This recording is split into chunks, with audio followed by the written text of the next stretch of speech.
এখানে অঙ্গীকার থাকবে, এখানে প্রতিজ্ঞা থাকবে, এখানে শপথ থাকবে। একটা সঙ্গীতেও বা জাতীয় অ্যান্থেম যেটাকে বলি, সেখানে তো শপথ থাকবে। এখানে শপথের কোনো বাক্য আছে বলেন? কিছুই তো নাই এখানে। অতএব এটা কোনো অবস্থায় একটা দেশের ন্যাশনাল অ্যান্থেম হতেই পারে না, জাতীয় সঙ্গীত হতেই পারে না। মানে রবীন্দ্রনাথ ঠাকুর মূলত তার এই আমার সোনার বাংলা, এই যে সঙ্গীতটি তিনি নিয়ে এসেছেন, এই সঙ্গীতটি মূলত তৎকালীন একজন বিখ্যাত বাউল শিল্পী যার নাম গগন হরকারার।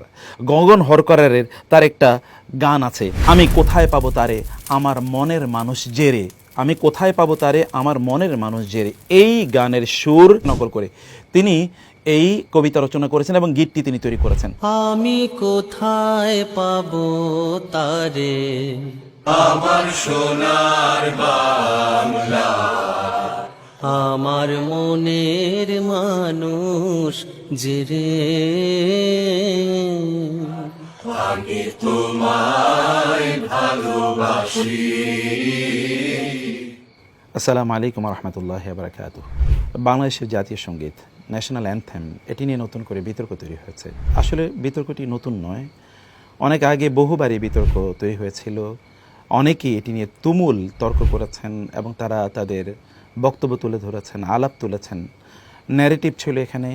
আবার নতুন করে যেহেতু আলোচনাটি এসেছে, আপনাদের সামনে আমরা বিষয়টি স্পষ্ট করতে চাই। আমরা ন্যাশনাল অ্যান্থেম অর্থাৎ জাতীয় সঙ্গীত নিয়ে আমার সোনার বাংলা আমি তোমায় ভালোবাসি, এটিকে নিয়ে আমরা যেই বিতর্ক বর্তমানে দেখতে পাচ্ছি, তাতে একটি পক্ষ সঙ্গীতের পক্ষে এবং তারা বলছেন এটি আমাদের ঐতিহ্য, আমরা গত স্বাধীনতা থেকে শুরু করে আমরা আজ পর্যন্ত এটাকে গেয়ে আসছি, এর সাথে আমাদের ভালোবাসা জড়িত, এটি আমাদের মুখে লেগে আছে, এটি আমাদের আবেগ ইত্যকার অনেক কিছু। আবার অন্যদিকে যারা আছেন তারা বলছেন যে না, আমরা 2024-এর যে গণবিপ্লব দেখেছি, এরপরে তো আমরা সব কিছুই পরিবর্তন করছি, অতএব এটিও আমাদের পরিবর্তন করতে হবে। সেক্ষেত্রে তাদের অনেক যুক্তি রয়েছে। আমরা বিষয়টি একটু পর্যালোচনা করতে চাই। প্রথমত হচ্ছে আমরা একটু পেছনের ইতিহাসে যাই, যে জাতীয় সঙ্গীত বা ন্যাশনাল অ্যান্থেম যেটি আমার সোনার বাংলা আমি তোমায় ভালোবাসি রবীন্দ্রনাথ যেটি তৈরি করেছেন, সেটি কবে তৈরি হয়েছে এবং কোন প্রেক্ষাপটে তৈরি হয়েছে। বঙ্গভঙ্গকে কেন্দ্র করে 1905 সনে রবীন্দ্রনাথ তিনি এটি তৈরি করেন এবং তখন ক্যালকাটায় অর্থাৎ কলিকাতাতে যেই বণিক শ্রেণী, ধনিক শ্রেণী, জমিদার শ্রেণী যারা ছিল, যারা এই পূর্ব বাংলাকে শোষণ করতেন, তাদের পক্ষে রবীন্দ্রনাথ ঠাকুর এই ভালোবাসার সঙ্গীতটি তিনি নির্মাণ করেছেন দুই বাংলাকে একত্রে রাখার এই নিমিত্তে, এবং তিনি এখানে অনেক আবেগ এবং উচ্ছ্বাস তিনি এখানে দেখিয়েছেন। তখনকার প্রেক্ষাপট কী ছিল আমরা যদি জানি, তখন ব্রিটিশরা যখন পাক ভারত উপমহাদেশ তারা শাসন করছিল, শোষণ করছিল বলতে গেলে সেটি মূলত অনেক যথাযথ বক্তব্য হবে। সেই সময় পূর্ব বাংলায় মূলত ব্রিটিশদের বিরুদ্ধে অনেক বেশি আন্দোলন তৈরি হয়েছে। পূর্ব বাংলাকে কোনো অবস্থায় তারা বাগে আনতে পারছিল না, সেই জন্যে পূর্ব বাংলায় তারা একটা প্রশাসনিক কেন্দ্র তৈরি করতে চেয়েছে এবং এই কারণে পূর্ব বাংলাকে তারা ভাগ করে দুই বাংলা তারা তৈরি করতে চেয়েছিল, পশ্চিম বাংলা এবং পূর্ব বাংলা। এই পূর্ব বাংলাকে ভাগ করার জন্য তারা বঙ্গভঙ্গ নামে একটা অর্ডিন্যান্স তারা জারি করে, কিন্তু এতে সবচেয়ে বেশি আহত হয় অথবা সেলফ ইন্টারেস্ট অর্থাৎ ইন্টারেস্টে স্বার্থে আঘাত লাগে মূলত পশ্চিমবঙ্গে ক্যালকাটা কেন্দ্রিক যে জমিদার বা বণিক শ্রেণী ছিল, যারা নট নেসেসারিলি তারা এই অঞ্চলের লোকই ছিল না, বরং ওইখানকারই লোক, পশ্চিমবঙ্গের বা ওই অঞ্চলের তারা লোক, কিন্তু তারা এখানে জমিদারি করতো, এখানকার মানুষদেরকে তারা শোষণ করতো, তারা পর্যা বানাতো এবং এখানকার যত উৎপাদন আছে এগুলোর ভোগ তারা করত। ফলে তারা যখন দেখেছে এটা যদি প্রশাসনিকভাবে আলাদা হয়ে যায়, তাহলে তো তারা ক্যালকাটা থেকে এখানে এসে থাকতে হবে হয়, কিন্তু এখানে তারা থাকার মতো ওই রকম জৌলুসপূর্ণ এখানে রাজধানী তৈরি হয়নি, এখানে যাতায়াত ব্যবস্থা বা ওই রকম ফ্যাসিলিটি, পাবলিক অ্যামেনিটিস এখানে তৈরি হয়নি, আবার এখানে তাদের জমিদারি প্রথাও তারা রাখতে পারবে না। ফলে তারা রবীন্দ্রনাথ ঠাকুরের কাছে যায় এবং তাকে বলে যে দুই বাংলাকে একত্রিত করার জন্য আপনি একটা ইমোশনাল সঙ্গীত বা গীত আমাদেরকে উপহার দেন। সেই প্রেক্ষাপটে তিনি তৈরি করলেন আমার সোনার বাংলা আমি তোমায় ভালোবাসি, এবং এটা আসলে 25টি লাইন ধরে একটা গীত, পরবর্তীতে তিনি এটাকে গীতে রূপান্তরিত করেছেন।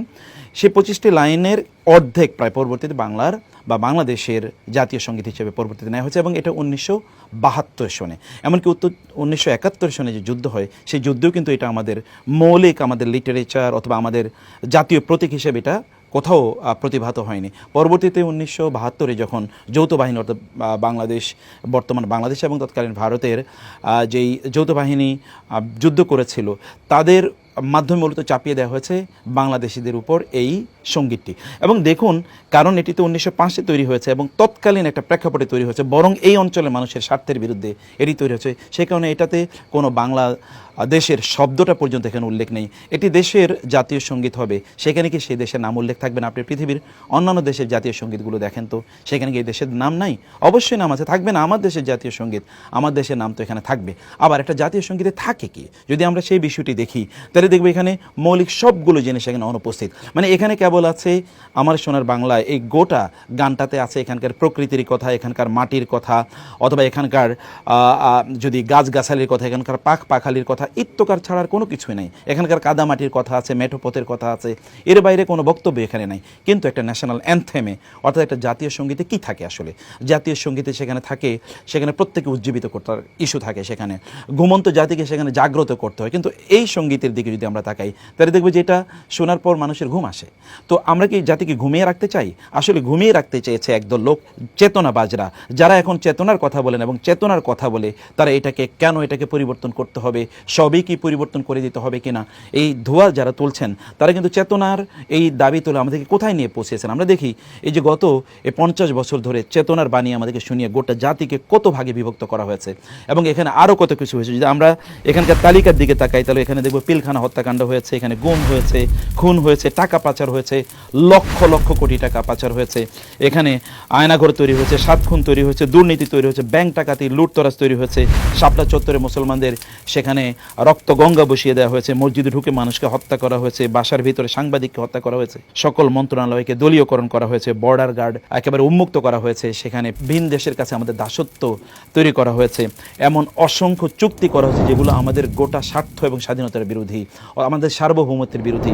সেই বিষয়টি দেখেছি আমরা। এখানে শিক্ষা ব্যবস্থাকে ধ্বংস করা হয়েছে, চিকিৎসা ব্যবস্থাকে পাশের দেশের হাতে তুলে দেওয়া হয়েছে, মানুষের সাধারণ যে মৌলিক অধিকার সেগুলোকে কেড়ে নেওয়া হয়েছে মানুষের কাছ থেকে, দেশের জনগণকে অবমূল্যায়ন করা হয়েছে, নিরীহ ছাত্রছাত্রীদের উপর আক্রমণ করা হয়েছে, আবরারকে হত্যা করা হয়েছে, প্রশ্নপত্র ফাঁস হয়েছে, এরকম অসংখ্য ঘটনা হয়েছে।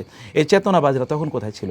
এরকম চেতনায় তখন তাদের আঘাতও লাগেনি, তখন তার এই বক্তব্য তুলেনি, বরং এখন যখন নতুন করে সব কিছুই পরিবর্তনের প্রশ্ন উঠেছে এবং অন্যতম গুরুত্বপূর্ণ একটি বিষয় তা হলো জাতীয় সঙ্গীত, তখন তারা এই কথা বলে।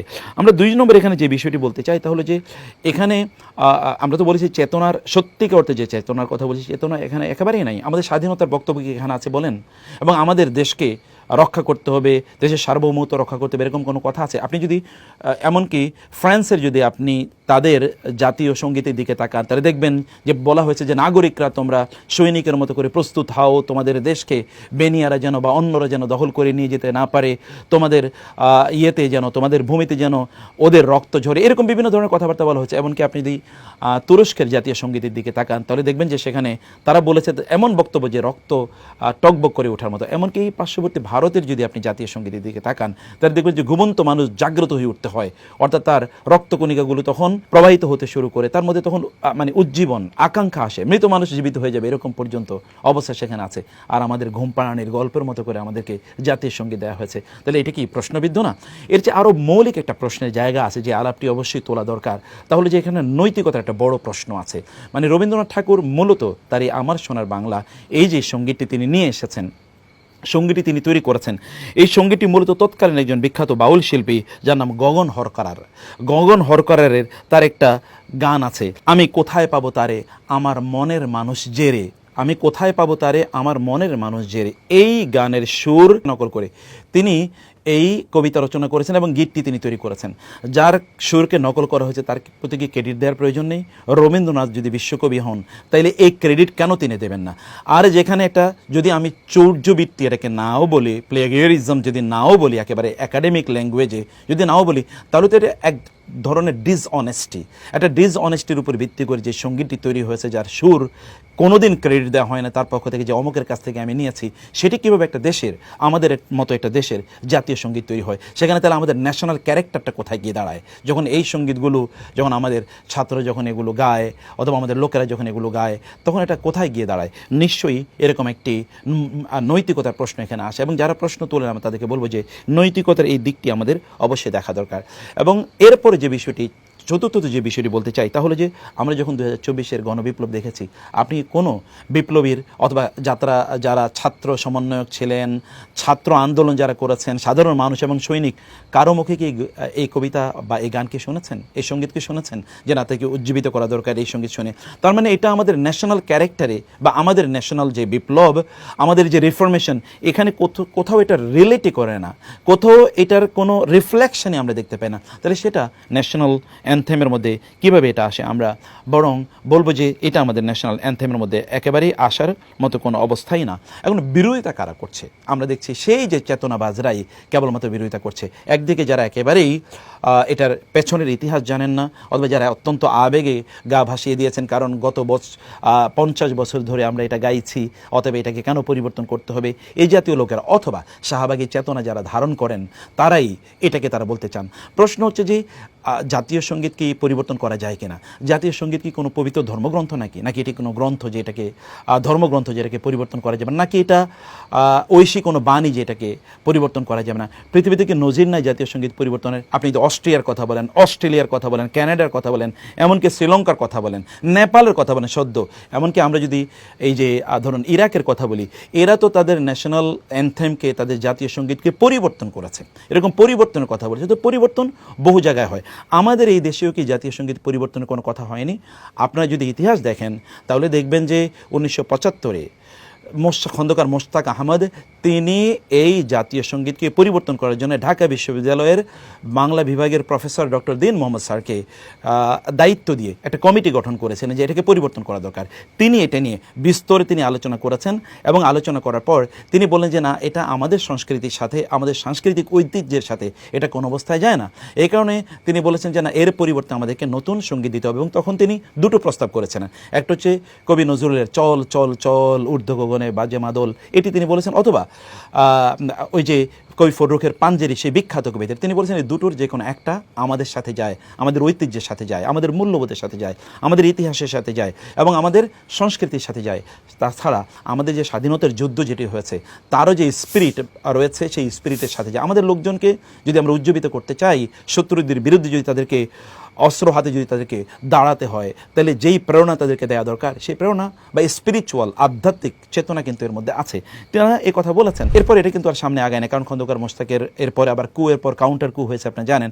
তারপরে 1979 সালে জিয়াউর রহমান সাহেব তিনি আবার এটাকে পরিবর্তন করার জন্য তিনি আবার কমিটি গঠন করেন এবং তৎকালীন আজিজুর রহমান তিনি এটাকে পরিবর্তন করার জন্য তিনি কমিটি গঠন করেন। এখনও যদি মন্ত্রণালয়ের নথিপত্রের মধ্যে এটা অন রেকর্ড আমরা বলছি, সেই নথিপত্রে এটা পাওয়া যাচ্ছে যে তখন তিনি এ কথা বলেছেন এটা আমাদের ঐতিহ্যের সাথে যায় না, ফলে এটাকে কোনো অবস্থায়, বরং এটা ভারতের জাতীয় সঙ্গীত, সেই প্রেক্ষাপটে এটাকে তৈরি করা হয়েছে, এরকম কথা বলে তিনি নোট অন রেকর্ড, এটা এখনও রেকর্ড আকারে মন্ত্রণালয়ে পাওয়া যাবে, তিনি বলেছেন যে না, এটা করা যাবে না। এবং তখন আপনি জানেন যে জিয়াউর রহমান কিন্তু নতুন করে একটা সঙ্গীত তৈরি করেছিলেন, জাতীয় সঙ্গীত, যেটি আমরা জানি প্রথম বাংলাদেশ, আমার শেষ বাংলাদেশ, এবং প্রত্যেকটা জায়গায় এই জাতীয় সঙ্গীতের আমার সোনার বাংলা এর পাশাপাশি কিন্তু এটাও গাওয়া হতো।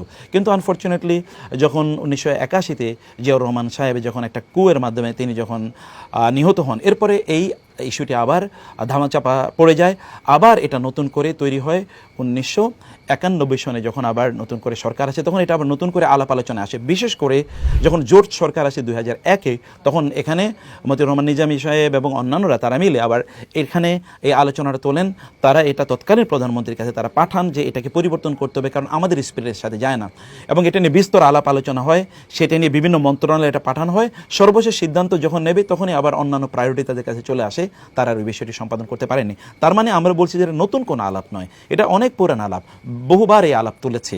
অতএব এটাকে পরিবর্তন করা, এই আলাপ নতুন নয়। যারাকে নতুন বলে তারা এটাকে সাইড করে ফেলতে চান অথবা বলতে চান যে এটা নতুন, অন্যান্য পক্ষরা এটা তৈরি করেছে, বরং আমরা এখান থেকে দেখতে পাই যারা এই দেশের সার্বভৌমত্ব, স্বাধীনতা, এ দেশকে সত্যি করতে ভালোবাসেন, বরং এখানকার দেশকে অন্যের হাতে তুলে দিতে যারা চান না কখনোই, যারা বারবার এই দেশের সার্বভৌমত্বের জন্য তারা নতুন করে উজ্জীবিত হয়েছেন, তারা কিন্তু এটাকে পরিবর্তন করতে চেয়েছেন বারবার।